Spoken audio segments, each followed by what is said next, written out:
parce qu'il avait une relation avec le Père. Tu ne pouvais pas perturber Jésus. Hein?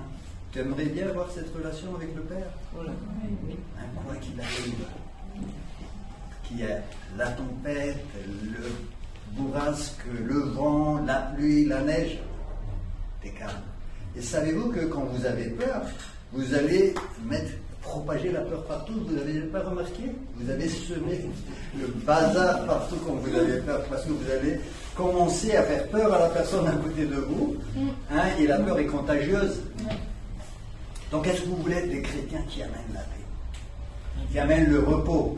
Le repos, c'est mon sujet. Hein, des gens qui amènent la paix, le repos, qui sont calmes. Pourquoi? Parce qu'ils ont une relation avec le Père, c'est très important. Le repos est très important parce que Jésus était toujours dans le repos. Est-ce que vous voyez que Jésus était toujours dans le repos? Mais absolument.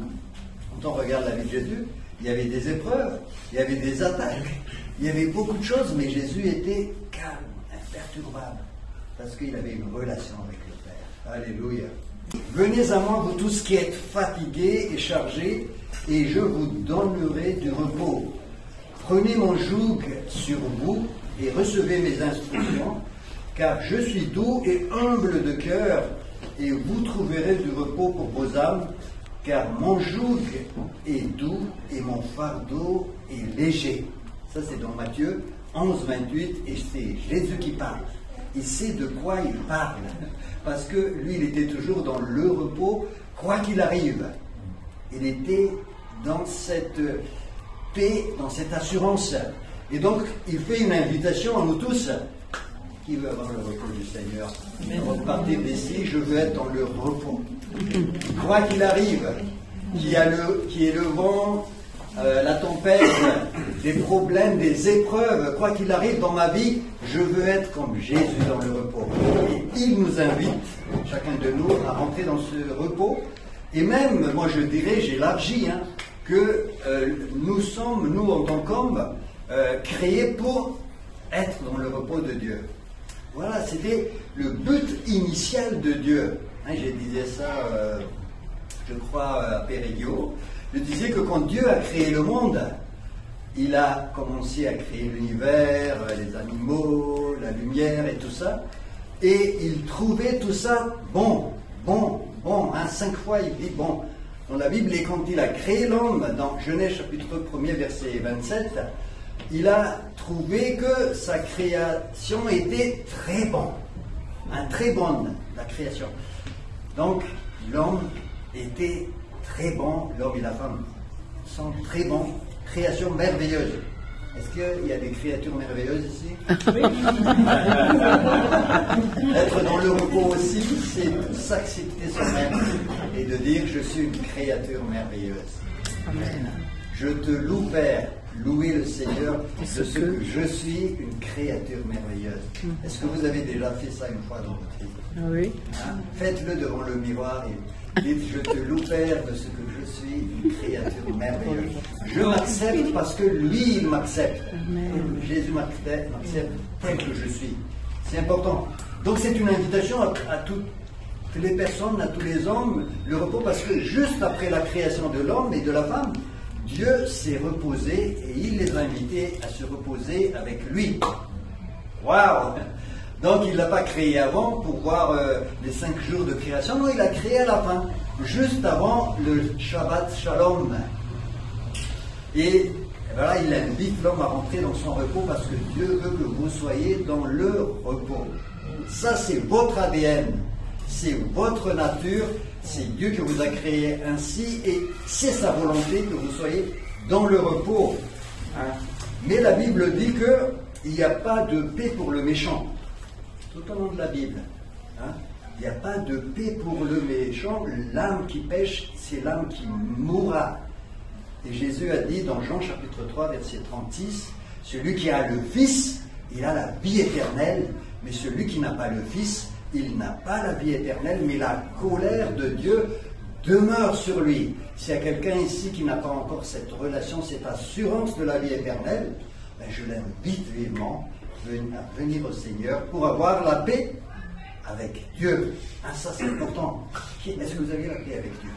Est-ce que vous êtes en paix avec le Père? Hein, comme Jésus, il était avec le Père. Hein. La paix avec Dieu, ça ne veut pas dire que vous êtes parfait. Non. Vous ne pouvez pas être parfait. Vous êtes justifié. Hein? L'apôtre Paul, il dit dans Romains chapitre 5, verset 1er, Romains 5, 1er, étant donc justifiés par la foi, nous avons la paix avec Dieu par notre Seigneur Jésus-Christ. Je suis justifié, comment? Par la foi. Et j'ai la paix avec Dieu. Vous me comprenez là, hein? C'est pas il faut que je sois parfait, il faut que je sois parfaite. Non, je suis justifié. Je suis déclaré juste. Donc c'est la foi qui saisit. Et après, je suis en paix avec Dieu. J'ai plus de problème avec mon Père. Donc tu es à peu près au même statut que Jésus. Donc tu devrais aussi être dans ce repos. Parce que tu es en relation avec le Père. Il me fait reposer dans des verts pâturages. Il me dirige près des eaux paisibles. L'Éternel est mon berger. Je ne manquerai de rien.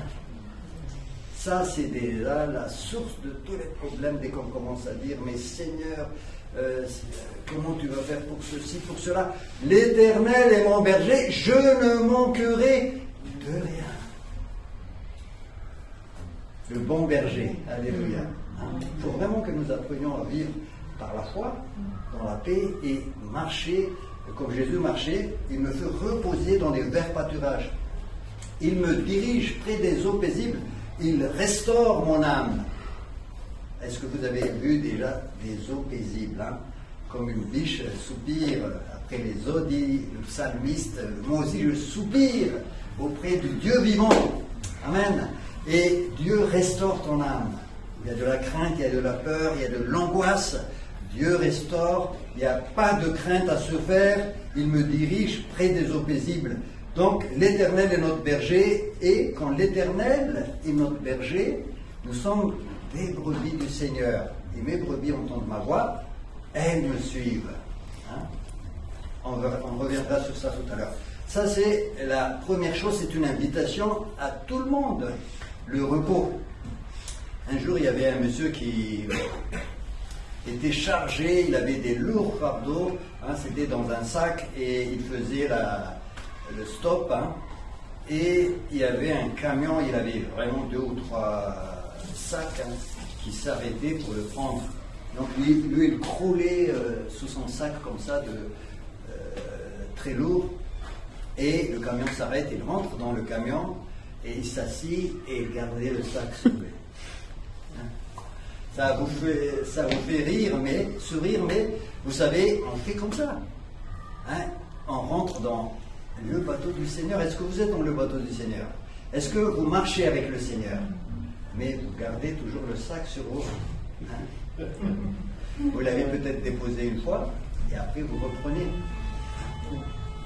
Et il faut vraiment apprendre à marcher par la foi, et étant donc justifié par la foi, j'ai la paix avec mon Père, j'ai une relation, le sac je le pose par terre, ce n'est plus mon problème, je marche par la foi. Moi, ça fait 40 ans que j'apprends à marcher comme ça. Je commence à y arriver un petit peu. Je vous garantis. Je commence à arriver un petit peu. Pourquoi je dis ça? Parce que, en fait, notre réflexe, d'habitude, c'est se dire, quand j'aurai plus de problèmes, j'aurai le repos. Le Seigneur ne fonctionne pas comme ça. Il a dit un problème, marche, avance, je solutionne ce problème, mais il y aura un autre après. Ça ne s'arrêtera jamais jusqu'à ce que nous quittions cette terre. Par contre, moi je suis toujours dans le repos, parce que je sais qu'il va résoudre ça, il va résoudre le suivant, ainsi de suite jusqu'au bout. Et je commence à comprendre ce principe. Ne vous inquiétez pas du lendemain, à chaque jour. Suffit sa peine. Le problème d'aujourd'hui, c'est le problème d'aujourd'hui. C'est tout. Ne te prends pas la tête. Je ne sais pas si c'est écrit quelque part dans la Bible, ne te prends pas la tête. C'est pas un verset biblique, hein. Mais ne te prends pas la tête. Ne te prends pas la tête. À chaque jour suffit sa peine. C'est comme ça que Jésus fonctionne. Parce qu'il sait, votre Père sait. Hein, Matthieu chapitre 6, votre Père sait. sait de quoi vous avez besoin. Votre Père sait. Dieu sait. Waouh! Et j'arrive à fonctionner tout doucement comme cela, je vous garantis. Hein. Surtout quand j'ai quitté mon travail. J'ai quitté mon travail il y a combien de temps de cela? C'était en 96. Non, 2016. 2016. Moi aussi, je ne l'ai pas. Et donc là, ça fait 2004, 5. Ça fait 5 ans. Au départ, c'était difficile, mais le Seigneur m'a montré qu'il faut marcher un pas à la fois et aussi à chaque jour suffit sa peine. Et jusqu'aujourd'hui, je suis bien vivant là devant vous. J'ai pas de problème. Hein. À chaque jour, je solutionne. Mais le problème, l'ennemi, il dit, parce que nous avons été formatés comme ça dans la société dans laquelle on nous a donné des projecteurs pour voir très loin. Hein, et on nous a donné des courbes pour voir la tendance, des statistiques, des machins. Et quand on regarde ça, on analyse et on dit non, il faut faire attention. Et donc on commence à avoir peur. Jésus ne fonctionne pas comme ça. Il fonctionne avec les finances du royaume. Les finances du royaume, c'est-à-dire les finances de Dieu. Est-ce que dans les finances de Dieu, il y a un problème de rareté? Jamais. Jésus n'a jamais posé des problèmes en termes de besoins et de ressources. Les ressources sont infinies pour lui. Nous, quand on pose le problème, vous pouvez aller voir n'importe quelle entreprise, n'importe quel raisonnement sur cette terre, c'est besoins et ressources. Voilà le besoin, qu'est-ce que j'ai comme ressources? Est-ce que c'est faisable? Voilà la question qu'on se dit. Est-ce que c'est faisable? Non, c'est pas faisable. Et du tout, on change de projet. Est-ce que Dieu fonctionne comme ça? Dieu fonctionne vision et on y va. Voilà, je te donne la vision. Ah, je pense à une chose, hein, j'ai déjà parlé de ça plusieurs fois. Il y a 5000 personnes à nourrir. Qu'est-ce qu'on fait? Ben, il y avait 3 visions là-dedans. Il y a la vision de Philippe, pas le Philippe qu'on a là, de la Bible. Lui il dit, même avec 200 deniers, on ne pourra pas nourrir cette foule. C'est impossible. Et il y a les autres disciples qui disent, non, il ne faut pas acheter 200, avec 200 deniers parce que effectivement c'est pas possible, on ne peut pas acheminer des pains. Mais ce qu'on va faire, c'est super comme vision, il faut les renvoyer et ils vont trouver un logement, cette foule, et ils vont dormir tranquille, trouver une alimentation générale, casino, je ne sais quoi. Ils vont pouvoir manger et après nous sommes tranquilles. Le problème est résolu. Jésus l'a dit non. J'ai pas de problème de rareté, moi. Donnez-leur vous-même à manger. Jésus associe les disciples à son projet. Amen. Donc avec Dieu, laisse de côté la façon de faire. Mais qu'est-ce que dit la Bible? La Bible dit à chaque jour suffit sa peine. Terrible, hein? Dur, hein? Mais il faut apprendre à marcher comme ça, les amis. Si vous voulez entrer dans la vision du Seigneur, il faut apprendre à marcher par la foi. Sans la foi, il est impossible de plaire à Dieu. Et on commence par des petites choses, hein. La foi, ça s'apprend, ça se développe. Et c'est pour ça que Jésus a dit, si vous avez une foi comme une graine de moutarde, vous pouvez l'agrandir, hein. Mais avec une graine de moutarde, vous pouvez déplacer les montagnes. Donc une fois, ça s'augmente, ça se développe. Et donc c'est à nous, c'est notre responsabilité. Commence dès maintenant. Parce que les temps vont être de plus en plus difficiles. Et Dieu veut des guerriers et des guerrières qui avancent par la foi. La foi vient de ce qu'on entend, la parole de Dieu, et ce qu'on entend vient de la parole de Dieu. Et dans ce verset de Matthieu, chapitre 11, verset 28, Jésus a dit, prenez mon joug. Prenez mon joug. Et il nous invite à prendre le joug alors qu'il nous invite au repos. Il a dit, venez à moi vous tous qui êtes fatigués et chargés et je vous donnerai du repos. Prenez mon joug. Il nous donne un joug à porter, donc, mais c'est un peu paradoxal. Hein, le repos, c'est l'absence d'activité, c'est l'absence de charge, de tout ça. C'est le repos, quoi. Et là, Jésus nous donne un joug. Hein, et effectivement, il y a un joug. Hein, et le joug qu'il veut nous donner, en fait, le terme utilisé dans le terme original, c'est jugos. C'est en fait l'attelage qui est posé sur les animaux à l'époque. Et en général, il y a toujours 2 animaux. Hein. il y a deux bœufs qui portent l'attelage, donc ils sont côte à côte, et ça avance. Et il met ce joug sur nos épaules. Mais Jésus, dans cette image-là, il partage notre attelage.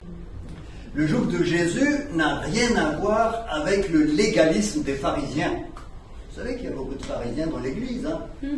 Dès que tu pointes le bout de nez, il va essayer de te mettre des jougs sur ton dos en disant « Ah, il ne faut pas faire ceci ». Moi, je me rappelle très bien de cette personne, je l'ai déjà dit, je crois. Bon, c'est pas grave, je le répète, mais elle arrive dans l'église, elle était habituée à recevoir des jougs chez les témoins de Jéhovah. En fait, elle était élevée chez les témoins de Jéhovah, la famille, le papa, la maman, témoins de Jéhovah, et elle arrive, elle était touchée par l'amour du Seigneur. Et elle voulait se faire baptiser, mais elle disait « André, dis-moi la liste des interdits dans la foi, parce que moi, je vais me débarrasser de tout ça. » Et je lui dis « J'ai pas de liste d'interdits. Ça, tu le mets de côté. Par contre, chez Jésus, quand Jésus vient dans ton cœur, tu as une relation personnelle avec lui. Waouh! Ce qui est interdit pour toi maintenant, pour quelqu'un qui vient juste d'accepter le Seigneur, n'est peut-être pas encore, le Seigneur n'est pas encore en train de lui parler de ça. C'est pas encore le problème. Mais toi, quand tu vois ça, tu vas lui mettre un joug en disant « Ne fais pas ça, ne fais pas ci, sois sanctifié, sois sanctifié. » Laisse le Saint-Esprit agir puissamment et laisse la personne dans la liberté du Saint-Esprit. C'est important de bien comprendre ça, parce que c'est une relation personnelle. C'est pas une relation avec une liste d'interdits ou une liste d'observations à faire. C'est une relation personnelle avec Dieu. C'est lui qui va nous conduire dans toute la vérité de la parole de Dieu. L'Esprit de Dieu va nous conduire dans toute la vérité. Et Jésus l'a dit, je prierai le Père afin qu'il vous envoie un autre consolateur comme moi, qui sera éternellement avec vous. Et c'est lui qui marche avec vous. Donc c'est une relation cœur à cœur avec Dieu. Waouh, j'aime ça moi. Tout à l'heure, la personne là, il a dit, mais il y a 36 000 religions, mais c'est laquelle est vraie justement. Et il voulait me dire, moi je ne fais pas de religion ici. J'ai discuté avec le monsieur. Parce que moi, c'est difficile, comment choisir la religion. Donc tout ce qui est religieux, moi j'en veux pas. J'ai dit, ils sont d'accord, moi non plus j'en veux pas. Je dis, moi non plus j'en veux pas. Moi je veux une relation de cœur à cœur avec le Seigneur. Et c'est ça ce que j'ai trouvé dans la Bible. Et c'est comme ça que Jésus fonctionne avec son Père. Des fois on ne le comprend pas, il prend le repas avec les personnes de mauvaise vie. Donc, frères et sœurs, développez notre relation avec le Seigneur et laissez le Saint-Esprit nous guider. Ne posons pas des jougs légalistes sur les frères et sœurs, surtout sur ceux qui viennent. Mais je ne veux pas dire par là que Jésus n'est pas pour la sanctification. Absolument, il est pour la sanctification. Mais c'est lui qui va nous transformer de gloire. Amen. Amen. Et d'ailleurs, dès que nous acceptons Jésus, nous sommes mis à part. C'est ça que dit la Bible. Sanctifier, ça veut dire mis à part. Être une propriété de Dieu. Dieu nous a mis à part. Il a dit, ces gens-là m'appartiennent en propre. Amen. Super. Mis à part, c'est appartenir au Seigneur. Donc, c'est très important de bien comprendre que le joug que Jésus propose aux disciples, c'est un joug adapté à toi. Absolument. Parce qu'il va le poser sur ton épaule quand on pose le joug, vous vous rappelez de ce que je disais tout à l'heure, c'est un attelage et il va prendre l'autre partie sur lui. Le joug gauche, c'est vraiment un attelage et donc tu vas marcher avec Jésus, mais il va adapter le joug à ton niveau. Si tu es grand, il va mettre un peu plus haut, si tu es petit, voilà. C'est vraiment quelque chose d'adapté à ton appel, à tes dons, à ce que tu es appelé à faire. Amen. Donc ça va être cool. Ah ben oui. Et ça va passer comme une lettre. Mais franchement. Et c'est pour ça que Jésus était dans le repos. Il y a beaucoup de gens qui sont crispés. Il a dit, comment je veux faire, qui ne dorment pas la nuit. Parce qu'il dit, il faut que je fasse des efforts pour faire ceci. Mais le Seigneur dit non, je t'appelle pour quelque chose qui est adapté. En plus, je porte avec toi et nous allons faire ensemble. Mais c'est un joug parce qu'il faut que tu l'acceptes. C'est ça, c'est un joug. Est-ce que tu acceptes de rentrer dans ton appel? Oui. Si tu acceptes, voilà, tu rentres dans ton appel. Et c'est pour cela que c'est un joug, mais c'est un petit joug. Il faut du renoncement à soi-même, bien évidemment. Parce que si Dieu t'appelle à ceci, il faut que tu renonces à cela. C'est pour ça que c'est un joug. Mais quand tu rentres là-dedans, ça va être léger. Ça va être bien. Donc, c'est le joug des disciples. Et des fois même, on peut faire plus de choses qu'avant, quand on est dans son appel. Les gens vont dire, mais comment tu fais? Moi, un jour, j'ai essayé de faire quelque chose qui n'était pas dans mon appel. J'ai failli déprimer, mais complètement. Parce que c'était pas le mien. Essayer je vais taper le piano à sa place. Je vais m'arracher les cheveux, je ne vais pas dormir toute la nuit. Je sais jouer un petit peu. Et j'ai essayé ça pendant longtemps parce que je voulais faire de... Sylvia, j'ai acheté, j'ai 3 guitares au moins. Mais c'était pas mon appel. Donc je joue de temps en temps pour le plaisir, mais je ne peux pas, sinon je vais m'arracher les cheveux. Mais quand j'en rentre dans là où Dieu m'appelle à faire, alors là, ça coule, ça coule. Et on sent aussi l'onction du Seigneur qui porte le joug avec toi. Il y a une onction. Mon joug est léger et mon fardeau est léger. Quand c'est le bon fardeau pour toi. Waouh! Le fardeau prévu par le Seigneur. Et vous savez, dans l'Ancien Testament, vous regardez ça dans Deutéronome 22:10, il était interdit de mettre 2 espèces d'animaux différents sous le même joug. Parce que tu ne peux pas poser, par exemple, un âne et un bœuf pour porter le même joug, c'est pas possible, ça va faire comme ça. Mais Jésus, il s'adapte au niveau de ton joug et il porte le fardeau, ton appel, le joug qu'il met sur toi. Amen. Donc, prie pour ça. Si le joug est très petit, est trop petit par rapport à ce que Dieu veut que tu fasses, tu ne seras pas dans ton repos. Qu'est-ce qui se passe souvent? Si vous avez déjà essayé de mettre un vêtement plus petit que... vous ne pouvez pas faire ce que vous devrez faire normalement. Ça vous gêne, surtout si vous faites du sport. Vous avez envie d'enlever, si vous faites du sport avec des chaussures petites, des petites chaussures, là, vous êtes très très embêté.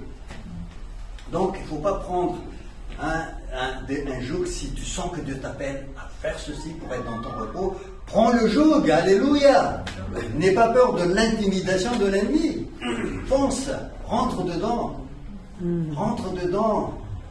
C'est de la fausse humilité de se dire non, rentre, parce que c'est ton joug, c'est adapté à toi. Et là, tu vas voir le repos, tu vas t'épanouir. Il y a des chrétiens qui ne s'épanouissent pas. Pourquoi? Parce qu'ils ne sont pas à leur place. Et tout le temps, ils sont en train de gratter. C'est vrai ou pas vrai? Et voilà. Et donc, tu veux avoir ce repos. C'est prends le joug, rentre dedans. Et laisse le Seigneur aussi marcher avec toi. Amen. Si c'est un joug trop large, là c'est trop petit. Oui, je vais y aller vite. Je vais y aller vite. Si c'est un joug trop large, qu'est-ce qui se passe? Vous allez blesser, mais littéralement. Et ça arrive souvent quand on met sur les animaux des attelages trop larges, ça se blesse partout. Et on voit des chrétiens qui se blessent. Donc prions. Laissons le Seigneur nous donner le joug, soyons. Et vous êtes tous appelés à servir avec les dons, les talents. Je reviens encore. Dieu nous a donné un talent, un don. Rentrez là-dedans, mais avec le joug du Seigneur. Alléluia. Prendre le joug, c'est rentrer dans le service qui correspond à mon appel. Et là, vous allez avoir du repos. Vous êtes son ouvrage. Vous avez été créés en Jésus pour des bonnes œuvres que Dieu a préparées d'avance. Jésus vous a créé. Éphésiens chapitre 2, verset 10. Jésus vous a créé, il vous a taillé. Cette personne, je vais le faire comme ça parce qu'il vous prépare des œuvres afin que vous rentriez dedans. Et là, vous allez voir que ça va être cool. Amen. Il y aura des combats, bien évidemment, comme Jésus. Alors, la dernière partie, je vais terminer vite, mais quand même pas trop vite. Recevez mes instructions car je suis doux et humble de cœur. Quand on a compris ce que j'ai dit là, maintenant il faut recevoir les instructions du Seigneur au fur et à mesure qu'on avance. C'est-à-dire, tu as reçu le repos, tu as reçu le joug, tu rentres dedans, tu marches, mais il faut que tu reçoives les instructions du Seigneur. Hein, c'est une étape très importante. Mes brebis entendent ma voix et elles me suivent. Donc, les instructions. On regarde l'apôtre Paul dans le livre des Actes. Il a été empêché par le Saint-Esprit d'annoncer la parole en Asie. Hein, ça, c'est dans Actes 16, 6. Et il a dit non, je n'oubliais pas. Donc, il a changé de direction. Actes 16, 6. Et après, le Saint-Esprit, l'Esprit de Jésus ne leur permit pas d'aller en Bithynie. On change de nouveau de direction, il suit les instructions. C'est très important, sinon tu vas te casser la figure. Hein, pour rester encore dans le repos, suis les instructions. Et vous serez dans le repos. Dans l'église de Corinthe est née. Pourquoi ça? C'est dans Actes chapitre 18. Moi je prends l'exemple de Actes parce que c'est là qu'on a beaucoup d'exemples pratiques. Hein. On peut en prendre aussi sur nos vies. Et donc, dans Actes 18, 9, le Seigneur dit à Paul, il y avait beaucoup de résistance, beaucoup de combats dans cette ville qui s'appelle Corinthe. C'est une ville de débauche. Paul, je pense qu'il avait vraiment envie de partir. Et le Seigneur lui a dit pendant la nuit, ne crains point, mais parle et ne te tais point, car je suis avec toi et personne ne mettra la main sur toi. Il y a une instruction claire, précise, parce que Dieu veut que l'apôtre, quelles que soient les difficultés, il soit dans le repos. Parce que le repos ne veut pas dire absence de difficulté. C'est être dans cette position de suivre les instructions. Et le Seigneur continue, il a dit, personne ne mettra la main sur toi pour te faire du mal, car j'ai un peuple nombreux dans cette ville. Il y a un peuple nombreux dans cette ville de Boulogne. Et quand il nous appelle sur quelque chose, ne changeons pas selon nos sentiments. Moi, j'ai des fois envie de changer, hein, vous savez. Mais écoute ce qu'il dit. Il dit, parle et ne te tais point, car j'ai un peuple nombreux dans cette ville. Et l'apôtre Paul demeura 1 an et 6 mois dans cette ville de Corinthe. Et c'est ainsi que l'église de Corinthe est née. Hein, c'est pour ça qu'on a les 2 épîtres aux Corinthiens. Ils ont des difficultés, ces Corinthiens, mais bon, ça, on verra une autre fois. Donc, écoutons les instructions du Seigneur. C'est le secret du repos, mes frères et sœurs. Quelqu'un qui n'écoute pas, ben, quelqu'un qui écoute, il va être dans le repos. Amen. Amen, amen, amen. Et je vais terminer par ce verset magnifique. Je vais terminer. Ésaïe 40, 30 et 31. Hein, vous connaissez, les adolescents se fatiguent et se lassent. Et les hommes chancellent, mais ceux qui se confient en l'Éternel renouvellent leur force. Amen. Ils prennent le vol comme les aigles, ils courent et ne se lassent point, ils marchent et ne se fatiguent point. Donc, il y aura des temps où on va courir, il y a des temps où on va marcher, mais quand nous renouvelons notre force en l'Éternel, parce que nous plaçons notre confiance, nous nous confions en l'Éternel, nous sommes comme ces aigles qui montent et qui ne se lassent point. Amen. Quand, en italien, comment on dit? Niente. C'est pas ça avec le Seigneur. C'est peut-être suractivité, mais écoute. Amen. Le Seigneur nous apprend à fonctionner comme ça. Être des témoins avec un joug déposé par le Seigneur. Amen. Nous sommes tous appelés à être des témoins avec ce joug-là. Alors on va se lever. Hein. Amen. Amen.